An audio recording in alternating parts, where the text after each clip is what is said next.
हज़रत मुहद्दस इब्न जौज़ी रहमतुल्लाह अलैह ने लिखा है, हज़रत हबीब अजमी एक बुजुर्ग थे। इनके पास एक शख्स आता था, बड़ा मालदार शख्स था। एक ही बेटी थी, वो भी टांगों से मजूर थी। आप अक्सर इसको कहते कि तू तौबा कर, अल्लाह से रजू कर। वो अक्सर आता और इसे कहता कि ठीक हो जाऊंगा, एक ही तो बेटी है, कहाँ दौलत लेके जाऊंगा। हज़रत हबीब अजमी जब भी इसको कहते वो यही कहता कि बहुत जल्द ठीक हो जाऊंगा, तौबा कर लूंगा। एक दिन सवेरे सवेरे तौबा करने आ गया। आपने कहा क्या हुआ? तो वो शख्स कहने लगा, हजरत जी, कल एक 15 साल का नौजवान मुझे तौबा करवा गया। हजरत हबीब अजमी कहने लगे, वो कैसे? तो कहने लगा, हजरत जी, कल मैं मंडी गया था, कुछ सामान खरीदना था, तो बाजार से मैंने 10 किलो मछली खरीदी, बाकी भी सामान था, खुद ले जा नहीं सकता था। सड़क पर मजदूर बैठे थे, इनमें 14-15 साल का एक नौजवान था, चेहरे पर बड़ी रोशनी थी। मैंने कहा, बेटे मजदूरी करोगे? कहने लगा, हजूर मजदूरी भी करता हूँ, पढ़ाई भी करता हूँ, और जो अल्लाह को मंजूर हो तो इसकी इबादत भी करता हूँ। मैंने इससे कहा, ये सामान है, फला जगह पहुँचाना है, क्या लोगे?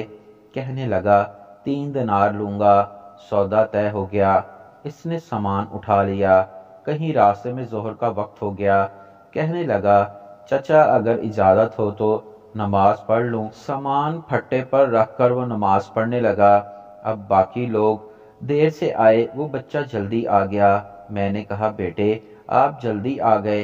कहने लगा, नफल छोड़ दिए, कहीं आप ये ना समझ ले कि मैं कामचोर हूँ, मैं बाद में पढ़ लूंगा। दोपहर का वक्त था, रमजान भी नहीं था। मैं इस नौजवान को घर ले गया और अपनी बीवी से कहा, बड़ा नेक है, नमाजी है, और रास्ते में ये भी हुआ है कि मैंने इसे कहा कि सामान थोड़ी देर के लिए मुझे दे दो, बड़ी गर्मी है, पसीना आ रहा है, मैं उठा लेता हूँ।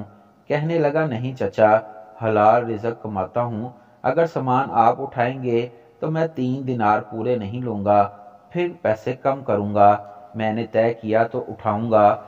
मैंने अपनी बीवी को बताया तो वो बड़ी मुतासिर हुई। कहने लगी, खाना पक गया है, इसे कहो रोटी खा ले। मैं बाहर निकला, इसको 3 दिनार दिए और कहा कि बेटे मेरी एक बात मानोगे? कहने लगा, बताइए। मैंने कहा, खाना पक गया है, रोटी खा ले। कहने लगा, मैं माफ़ी चाहता हूँ, मैंने रोज़ा रखा हुआ है। मैंने कहा, अब क्या करोगे, कहीं और जाओगे? कहा, नहीं, मैं जिस दिन 3 दिनार कमा लेता हूँ फिर मज़ीद लालच नहीं करता, फिर कुरान पाक पढ़ता हूँ या नबी करीम सल्लल्लाहु अलैहि वसल्लम पर दुरूद शरीफ पढ़ता रहता हूँ। आप बताएं तो इफ्तार मेरे साथ कर लूँ? मैं इसे मस्जिद छोड़ आया। इफ्तार के बाद इसे लाया, खाना खिलाया, इशा पढ़ी। इसका घर दूर था। मैंने बैठक का दरवाज़ा खोल दिया, वो वहीं सो गया। मेरी 20 साल की मासूर बच्ची कभी चल फिर नहीं सकती थी। कोई तबीब, कोई हकीम मैंने नहीं छोड़ा था। एक ही बेटी थी, वो भी मासूर। हम मियाँ बीवी इसके कमरे में गए।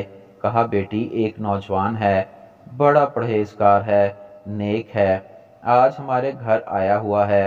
बेटी को खाना खिला के हम वापस आ गए। आधी रात का वक्त हुआ तो दरवाजे पर दस्तक हुई। बच्ची अपने कमरे में सो रही थी, हम अपने कमरे में सो रहे थे। वो बैठक में सो रहा था। मैं घबरा के उठा कि इस वक्त दरवाजे पर कौन है। बेटी की आवाज़ आई, अब्बा दरवाज़ा तो खोलना। मैंने दरवाज़ा खोला। कहते हैं, बेटी को 20 साल हो गए थे, कभी चलकर नहीं देखा था, लेकिन अब कभी इधर जा रही है, कभी उधर जा रही है। कहती है, अल्हम्दुलिल्लाह मैं ठीक हो गई हूँ, अल्लाह ने मेरी टांगें ठीक कर दी हैं। हम दोनों रोने लगे, या अल्लाह तू कितना करीम है। बेटी ये सारा कुछ कैसे हुआ? कहने लगी, आपने कहा था ना कि नेक नौजवान आया है। मेरे दिल में ख्याल आया कि अल्लाह अगर वाकई ही नेक है, इसके सदके मुझे शफा ही दे दे। अभी मेरी दुआ पूरी भी नहीं हुई थी कि अल्लाह ने फजल कर दिया, मुझे शिफा दे दी।